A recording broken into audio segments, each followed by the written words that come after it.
सुखशक्तिभयोनिधिः व्यासाय भवनाशाय श्रीशाय गुणराशये हृद्याय शुद्धविद्याय मध्वाय च नमो नमः। प्रथमो हनुमान् नाम द्वितीयो भीमे एव च पूर्णप्रज्ञस्तृतीयस्तु भगवत्कार्यसाधकः आपादमौलिपर्यन्तं गुरूणामाकृतिं स्मरेत् तेन विघ्नाः प्रणश्यन्ति सिद्ध्यन्ति च मनोरथाः।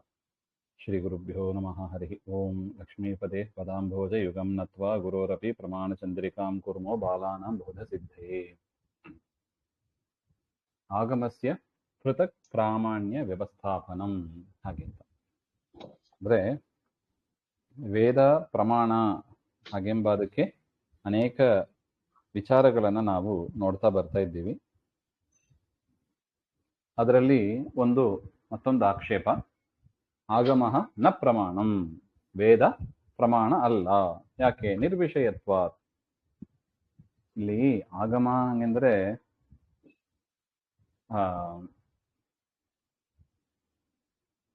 ಬರೀ ವೇದಾಂತ ಮಾತ್ರ ಅಲ್ಲ, ಶಬ್ದಜನ್ಯವಾದ ಜ್ಞಾನ ಅಂತಾನು ಇಟ್ಕೋಬಹುದು. ಶಬ್ದಬೋಧ ಅಂತ ಏನ್ ಕರಿತೀವಿ ಅದು ಅಂತ, ಅದು ಕೂಡ ಆಗಮ ಅಂತ ಹೆಸರಿದೆ. ಸ್ಪೆಸಿಫಿಕ್ ಆಗಿ ಹೇಳೋದಾದ್ರೆ ವೇದ ಅಂತಾನು ಇಟ್ಕೋಬಹುದು. ಇಲ್ಲಿ ವೇದಾನೇ ಹೇಳ್ತಾ ಇರೆ, ಆದ್ರೆ ಆಗಮನೂ ಹೇಳಿಕ್ ಬರುತ್ತದೆ ಹಾಗೆ ಅಂತ. ನಿರ್ವಿಷಯತ್ವ. ಯಾಕೆ? ಆಗಮ ನ ಪ್ರಮಾಣ. ನಿರ್ವಿಷಯತ್ವ ಯಾಕೆ? ವಿಷಯನೇ ಇಲ್ಲ, ಸಬ್ಜೆಕ್ಟೇ ಇಲ್ಲ ಅಂತ. ವಿಪ್ರಲಂಬಕ ವಾಕ್ಯವತ್, ಮೋಸಗಾರನ ವಾಕ್ಯದಂತೆ ಹಾಗೆ. ಯಾಕೆ ಅವರು ಈ ರೀತಿಯಾಗಿ ಹೇಳ್ತಾರೆ ಹಾಗೆ ಅಂತ ಅವರೇ ಅದಕ್ಕೊಂದು ವಿವರವನ್ನು ಕೂಡ ಕೊಡ್ತಾ ಇದ್ದಾರೆ ನೋಡಿ. ತಥಾಹಿ ವಿಷಯ ದ್ವಿವಿಧ. ನಾವ್ ಯಾಕೆ ಹೇಳ್ತೀವಿ ಹಾಗೆ ಅಂದ್ರೆ, ವಿಷಯ ಎರಡು ರೀತಿಯಾಗಿದೆ. ಸಬ್ಜೆಕ್ಟ್ ಯಾವುದು? ಎರಡು ಇದೆ. ಒಂದು ಅಪರೋಕ್ಷ, ಇನ್ನೊಂದು ಪರೋಕ್ಷ ಹಾಗೆ ಅಂತ. ನೋಡಿ ಅಲ್ಲಿ ಅಕ್ಷ ಅಂದ್ರೆ ಏನು ಹಾಗೆ ಅಂದ್ರೆ ಇಂದ್ರಿಯಗಳು, ಸೆನ್ಸ್ ಆರ್ಗನ್ಸ್ ಅಂತ. ಕಣ್ಣು, ಕಿವಿ, ಮೂಗು ಇವೆಲ್ಲ ಅಕ್ಷಗಳು. ಪರ ಅಕ್ಷ ಹಾಗೆಂದ್ರೆ ಏನರ್ಥ? ಸೆನ್ಸ್ ಆರ್ಗನ್ಸಿಗೆ ರೀಚ್ ಆಗದೆ ಇರೋದು, ಬಿಯಾಂಡ್ ಸೆನ್ಸ್ ಆರ್ಗನ್ಸ್ ಅಂತ ಅರ್ಥ. ಕೆಲವು ವಿಷಯಗಳು, ಕೆಲವು ಸಬ್ಜೆಕ್ಟ್ ಏನಾಗಿದೆ, ಬಿಯಾಂಡ್ ಸೆನ್ಸ್ ಆರ್ಗನ್ಸ್ ಇದೆ, ಅದನ್ನ ಏನ್ ಕರಿತೀವಿ? ಪರೋಕ್ಷ ಹಾಗೆ. ಪರೋಕ್ಷ ಅಂದ್ರೆ ಏನು? Beyond sense, subject beyond sense organs ಅಂತ ಅರ್ಥ. ಅಪರೋಕ್ಷ ಹಾಗೆಂದ್ರೆ ನ ಪರೋಕ್ಷ, they are not beyond sense organs, which means they are ಸಿಗುವಂತಹ ವಿಷಯಗಳು, ಸಿಗತಕ್ಕದ್ದು, ರೀಚಬಲ್ ಟು ಸೆನ್ಸ್ ಆರ್ಗನ್ಸ್ ಅಂತ. ಅದನ್ನ ಏನ್ ಕರಿತೀವಿ? ಅಪರೋಕ್ಷ. ಪರೋಕ್ಷ ಅಂದ್ರೆ beyond sense organ, subjects beyond sense organ. ಅಪರೋಕ್ಷ ಅಂದ್ರೆ subject reachable to or known to sense organ, subjects known through sense organs ಅಂತ. ಈ ರೀತಿಯಾಗಿ ವಿಷಯಗಳು ಎರಡು ಇದೆ. ಅಂದ್ರೆ ಒಟ್ಟು that can be known through sense organs, that cannot be known through sense organs ಅಂತ ಎರಡು ಕ್ಯಾಟಗರಿ ಮಾಡಿದ್ದಾರೆ. ತತ್ರ ಆದ್ಯ ಯಾವುದು? ಎರಡು ಬಿಟ್ಟು ಬೇರೆ ಯಾವುದು ಇಲ್ಲ. ಥ್ರೂ ಸೆನ್ಸ್ ಆರ್ಗನ್ಸ್ ತಿಳಿಯತಕ್ಕದ್ದು ಅಥವಾ ಸೆನ್ಸ್ ಆರ್ಗನ್ಸ್ಗೆ ರೀಚ್ ಆಗದೆ ಇರೋದು ಅಂತ ಎರಡು ಸಬ್ಜೆಕ್ಟ್ ಇದೆ. ಈಗ ಅಪರೋಕ್ಷ ಅಂದ್ರೆ ನೋನ್ ಥ್ರೂ ಸೆನ್ಸ್ ಆರ್ಗನ್ಸ್ ಯಾವ್ದದು ಹಾಗೆ ಅಂದ್ರೆ ಪ್ರತ್ಯಕ್ಷಸ್ಯ ವಿಷಯ. ಯಾವುದು? ಕಣ್ಣು, ಮೂಗು ಅಂತೆಲ್ಲ ಇದಲ್ವಾ, ಅದರಿಂದ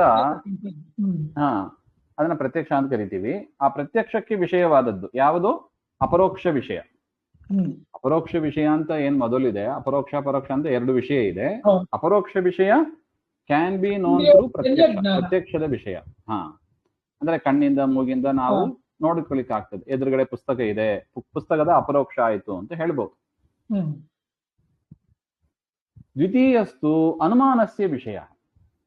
ಈ ಪರೋಕ್ಷ ಇದೆ ನೋಡಿ, ಪರೋಕ್ಷವನ್ನ ಹೇಗೆ ತಿಳಿಯೋದು ಹಾಗೆಂದ್ರೆ ಅನುಮಾನದ ಮೂಲಕ ತಿಳಿಯೋದು. ನಾವು ಎರಡು ಪ್ರಮಾಣ ಹಿಂದೆ ನೋಡಿದ್ದೀವಿ, ಪ್ರತ್ಯಕ್ಷ, ಅನುಮಾನ, ಆಗಮ ಅಂತ ಒಟ್ಟು ಮೂರು ಇದೆ. ಹಿಂದೆ ನಾವು ಎರಡು ನೋಡಿದ್ದೀವಿ, ಪ್ರತ್ಯಕ್ಷ, ಅನುಮಾನ.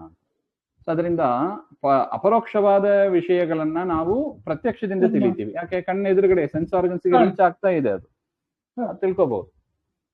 ಇನ್ನು ಸೆನ್ಸ್ ಆರ್ಗನ್ಸ್ಗೆ ರೀಚ್ ಆಗದೆ ಇರತಕ್ಕದ್ದನ್ನ ನಾವು ಅನುಮಾನದ ಮೂಲಕ ನಾವು ತಿಳ್ಕೊತೀವಿ, ಅನುಮಾನದ ವಿಷಯ ಆಗ್ತದೆ ಅದು. ಹಂಗಿರುವಾಗ ಆಗಮ ಯಾತಕ್ಕೆ? ನಚ ಅತಿರಿಕ್ತಂ ವಿಷಯಂ ಈಕ್ಷಾಮಹೆ. ನೀವು ಹೇಳಿದಂಗೆ ಇದು ಎರಡನ್ನು ಬಿಟ್ಟು ಇನ್ನು ಯಾವ್ದು ಮೂರನೇ ವಿಷಯ ಅಂತ ಯಾವುದು ಇಲ್ಲ. ಅತಿರಿಕ್ತ ಅಂದ್ರೆ ಎಕ್ಸ್ಟ್ರಾ ಅಂತ ಅರ್ಥ, ಅನದರ್ ಅಂತ ಅರ್ಥ. ಅತಿರಿಕ್ತ ವಿಷಯ ಯಾವುದು ಇಲ್ಲ, ಇರೋದೇ ಎರಡೇ, ಅಪರೋಕ್ಷ ವಿಷಯ, ಪರೋಕ್ಷ ವಿಷಯ. ಅಪರೋಕ್ಷ ವಿಷಯಗಳನ್ನ ಪ್ರತ್ಯಕ್ಷ ಮೂಲಕವಾಗಿಯೂ, ಪರೋಕ್ಷ ವಿಷಯಗಳನ್ನ ಅಂದ್ರೆ ಬಿಯಾಂಡ್ ಸೆನ್ಸ್ ಇರತಕ್ಕದನ್ನ ಅನುಮಾನದಿಂದ ತಿಳಿಲಿಕ್ಕೆ ಸಾಧ್ಯ. ಅಷ್ಟಾಯ್ತು. ಥರ್ಡ್ ಕ್ಯಾಟಗರಿ ವಿಷಯ ಅಂತ ಯಾವುದು ಇಲ್ಲ. ಏನ ನಿಯಮೇನ ಆಗಮಃ ಪ್ರಮಾಣಂ ಸ್ಯಾತ್. ಹಾಗಿದ್ರೆ ಆಗಮದ ಮೂಲಕ ತಿಳ್ಕೋಬೇಕು ಅಂತ ನಾವು ಹೇಳ್ಬೋದು. ಆತರ ಯಾವುದು ಇಲ್ಲ, ಅದನ್ನೇ ವಿಷಯ ಸಬ್ಜೆಕ್ಟೇ ಇಲ್ಲ, ಅದರಿಂದ ಆಗಮ ಪ್ರಮಾಣ ಅಂತ ಹೇಗೆ ಹೇಳ್ತೀರಾ ಹಾಗೆ ಅಂತ. ಅರ್ಥ ಆಗಿದೆಯಾ ಇದು ಪೂರ್ವ ಪಕ್ಷ? ಒಳ್ಳೆ ಡಿಡಕ್ಷನ್ ಇದು. ಯದ್ಯಪಿ ಆಗಮಃ ಪರೋಕ್ಷ ಜ್ಞಾನ ಜನಕಃ. ಯದ್ಯಪಿ ಆಗಮ ಅದೇನ್ ಮಾಡುತ್ತದೆ? ಪರೋಕ್ಷ ಜ್ಞಾನ ಜನಕ, ಪರೋಕ್ಷ ಜ್ಞಾನವನ್ನ ಹುಟ್ಟುತ್ತದೆ. ಹೌದು ತಾನೆ? ವಾಕ್ಯದ ಮೂಲಕ ನಮಗೆ ಅರ್ಥಗಳು ಗೊತ್ತಾಗಿ ಯಾರೋ ಒಬ್ರು ಹೇಳಿದರು, ಸ್ವರ್ಗ ಅಂತ ಇದೆ ಅಥವಾ ಪುಣ್ಯ ಕರ್ಮಗಳು ಅಂತ ಇದೆ, ಹಾಗೆಂತ ವಾಕ್ಯದ ಮೂಲಕ ಹೇಳ್ತಾರೆ. ಅದು ಕೂಡ ಪರೋಕ್ಷ ಜ್ಞಾನವೇ ಆಗ್ತದೆ. ತಥಾಪಿ ತ್ವನ್ಮತೆ ಜ್ಞಾತ ಜ್ಞಾಪಕಸ್ಯ ಸಿದ್ಧ ಸಾಧಕಸ್ಯ ಮಾನಾಂತರ ವಿಷಯ ಪ್ರವರ್ತಮಾನಾತ್ ಅಪ್ರಾಮಾಣ್ಯಂ. ಆದರೂ ಕೂಡ ನಿಮ್ಮ ಮತದಲ್ಲಿ, ಅಂದ್ರೆ ನಮ್ಮನ್ನ ಹೇಳ್ತಾ ಇದ್ದಾರೆ, ನಿಮ್ಮ ಮತದಲ್ಲಿ ಜ್ಞಾತ ಜ್ಞಾಪಕಸ್ಯ ಸಿದ್ಧ ಸಾಧಕಸ್ಯ ಮಾನಾಂತರ ವಿಷಯ ಪ್ರವರ್ತಮಾನತ್ವ ಅದು ಮೊದಲೇ ಗೊತ್ತಾಗಿದೆ. ಪರೋಕ್ಷದಿಂದ ಪ್ರತ್ಯಕ್ಷದಿಂದಲೇ ಗೊತ್ತಾಗ್ತದೆ ನಮಗೆ. ಪರೋಕ್ಷ ಜ್ಞಾನ ಜನಕ ಅದು. ಅಂದ್ರೆ ಜ್ಞಾತ ಜ್ಞಾಪಕ ಅಂದ್ರೆ ಏನು? ಗೊತ್ತಿದ್ದನ್ನೇ ತಿಳಿಸೋದು. ಜ್ಞಾತ ಅಂದ್ರೆ ಗೊತ್ತಿದ್ದು, ಜ್ಞಾಪಕ ಅಂದ್ರೆ ತಿಳಿಸಿಕೊಡೋದು. ಸೊ ಆಗಮ ಯಾವ್ದನ್ನು ತಿಳಿಸಿಕೊಡುತ್ತದೆ? ಗೊತ್ತಿದ್ದದನ್ನೇ ತಿಳಿಸಿಕೊಡುತ್ತದೆ. ಅದು ಏನಂತ ಕರಿತೀವಿ? ಸಿದ್ಧ ಸಾಧಕ ಅಂತ ಹೇಳ್ತೀವಿ. ಸಿದ್ಧವಾದದ್ದನ್ನೇ ತಿರ್ಗ ಸಾಧನೆ ಮಾಡೋದು. ನೋಡಿ, ಇದು ಪುಸ್ತಕ ಅಂತ ಇದೆ. ಇದು ಪುಸ್ತಕ ಅಂತ ಎಲ್ಲರಿಗೂ ಗೊತ್ತಿದೆ. ಇದು ಅದನ್ನು ಹೋಗಿ ಒಂದು ಟೆಕ್ಸ್ಟ್ ಬುಕ್ ತೆಗೆದು ನೋಡಿ, ಟೇಬಲ್ ಮೇಲೆ ಇರೋದು ಪುಸ್ತಕ ಅಂತ ಒಂದು ಬುಕ್ ಅನ್ನು ಬರೆದು ಪಬ್ಲಿಷ್ ಮಾಡಿ, ನೋಡಿ ಇದು ಪುಸ್ತಕ ಅಂತ ಹೇಳಿದ್ರೆ ಅಂತ ಪುಸ್ತಕ ಬೇಕಾ? ಅದು ಕಣ್ಣಿಂದಲೇ ಗೊತ್ತಾಗ್ತದೆ ಇದು ಪುಸ್ತಕ ಹಾಗೆ ಅಂತ. ಅದನ್ನ ಒಂದು ವಾಕ್ಯದಲ್ಲಿ ಬರೆದು ಬುಕ್ ಪ್ರಿಂಟ್ ಮಾಡಿ ಆ ಬುಕ್ ನೋಡಿಯ ನಾವು ಇದು ಪುಸ್ತಕ ಅಂತ ತಿಳಿಬೇಕು? ಅದರ ಅವಶ್ಯಕತೆ ಇಲ್ಲ. ಯಾಕೆ? ಜ್ಞಾತ ಜ್ಞಾಪಕ, ಇದು ಪುಸ್ತಕ ಅಂತ ಗೊತ್ತಿದೆ, ಅದರಿಂದ ಸಿದ್ಧವಾದದ್ದನ್ನೇ ಸಾಧಕ ಯಾಕೆ ಮಾಡಬೇಕು? ಅದು ಮಾನಾಂತರ ವಿಷಯ, ಬೇರೆ ಪ್ರತ್ಯಕ್ಷದಿಂದ ತಿಳ್ಕೊಳ್ಳಿಕ್ಕೆ ಸಾಧ್ಯವಾದಾಗ ಪ್ರವರ್ತಮಾನತ್ವ ಅಪ್ರಾಮಾಣ್ಯಂ. ಅದರಿಂದ ವೇದ ಬೇಡ, ಆಗಮಗಳು ಬೇಡ. ಏವಂ ಸರ್ವೋಪಿ ಆಗಮಃ ಅಸಂಕೀರ್ಣ ವಿಷಯಾಭಾವಾತ್. ಎಲ್ಲ ಅದಕ್ಕೆ ಹೇಳಿದ್ದು, ಬರೀ ವೇದಾಂತ ಮಾತ್ರ ನಾವು ರೆಸ್ಟ್ರಿಕ್ಟ್ ಮಾಡ್ಕೋಬೇಕಾಗಿಲ್ಲ. ಎಲ್ಲವನ್ನೂ ಕೂಡ ಸರ್ವೋಪಿ ಆಗಮಃ, ಎಲ್ಲಾ ಆಗಮವೂ ಕೂಡ, ಎಲ್ಲ ಎನಿ ಟೆಕ್ಸ್ಟ್ ಅಸಂಕೀರ್ಣ ವಿಷಯಾಭಾವಾತ್. ಯಾವ ವಿಷಯವೂ ಇಲ್ಲ ಅದಕ್ಕೆ, ಪರೋಕ್ಷವೂ ಇಲ್ಲ ಅಪರೋಕ್ಷವೂ ಇಲ್ಲ. ಅದರಿಂದ ಅಪ್ರಮಾಣಂ ಇತಿ ಚೇನ್ನ, ಹಂಗಂತ ಹೇಳಿದ್ರೆ ಆ ರೀತಿಯಾಗಿ ಹೇಳಿಕ್ ಬರೋದಿಲ್ಲ. ಹಾಗೆ ಅಂದ್ರೆ ಈ ರೀತಿಯಾಗಿ ನೀವು ಆಕ್ಷೇಪ ಮಾಡೋದು ಸರಿಯಲ್ಲ. ಯಥಾ ಅಪರೋಕ್ಷ ವಿಷಯತ್ವ ಅವಿಶೇಷೇಪಿ ಆಗಮ ಪ್ರಾಮಾಣ್ಯಸ್ಯ ಅವರ್ಜನೀಯತ್ವ. ಈ ಅಪರೋಕ್ಷ ವಿಷಯ ಏನಿದೆ, ಈ ಅಪರೋಕ್ಷ ವಿಷಯವನ್ನು ತಿಳಿಸುವುದರಲ್ಲಿ ಅವಿಶೇಷೇಪಿ ಅದನ್ನು ಸರಿಯಾಗಿ ತಿಳಿಸಿಕೊಡೋದು ಆಗಮ ಪ್ರಾಮಾಣ್ಯಸ್ಯ ಅವರ್ಜನೀಯತ್ವ. ನೋಡಿ, ಸ್ವರ್ಗ ಇದೆ, ನರಕ ಇದೆ, ಪಾಪ ಇದೆ, ಪುಣ್ಯ ಇದೆ, ಇದೆಲ್ಲ ಕಣ್ಣಿಗೆ ಕಾಣಿಸ್ತದ? ಖಂಡಿತ ಕಾಣಿಸೋದಿಲ್ಲ. ಅದನ್ನ ಅನುಮಾನದಿಂದ ಮಾಡಿದ್ರು ಆಗಮಗಳಿಂದ ಅದನ್ನ ಸ್ಪಷ್ಟವಾಗಿ ಸಪೋರ್ಟ್ ಬೇಕು, ಹೇಳಲಿಕ್ಕೆ ಬರ್ತದೆ. ಹೌದು. ಅದರಿಂದ ಆಗಮ ಪ್ರಾಮಾಣ್ಯ, ಅದು ಆಗಮ ಪ್ರಮಾಣ ಇಲ್ಲದೆ ಅದನ್ನು ನಾವು ತಿಳ್ಕೊಳ್ಳಿಕ್ಕೆ ಸಾಧ್ಯ ಇಲ್ಲ. ನಹಿ ಸ್ವರ್ಗಾಪವರ್ಗಾದಿಗತಃ ವಿಶೇಷ ಅನುಮಾನ ವೇದ್ಯ. ಸ್ವರ್ಗಕ್ಕೆ ಹೋಗೋದು, ನರಕಕ್ಕೆ ಹೋಗೋದು, ಇದನ್ನೆಲ್ಲ ನಾವು ಅನುಮಾನದಿಂದ ಹೇಳಿಕ್ಕೆ ಆಗ್ತದ?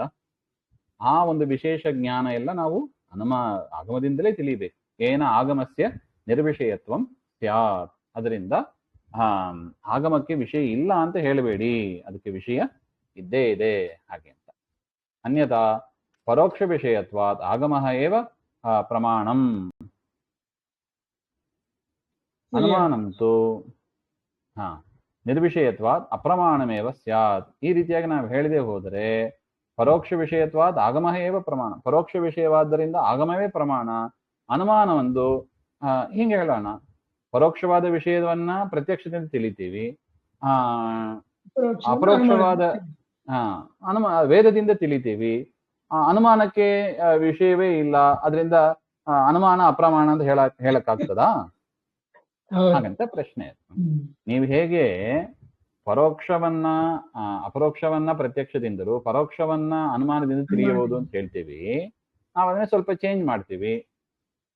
ಅಪರೋಕ್ಷವನ್ನ ಪರೋಕ್ಷವನ್ನ ಆಗಮದಿಂದ ತಿಳಿಯೋದು, ಅನುಮಾನ ಪರೋಕ್ಷವನ್ನ ವೇದದಿಂದ. ಪರೋಕ್ಷವನ್ನ ವೇದದಿಂದ ತಿಳಿಯೋಣ, ಆಗಮದಿಂದ ತಿಳಿಯೋಣ.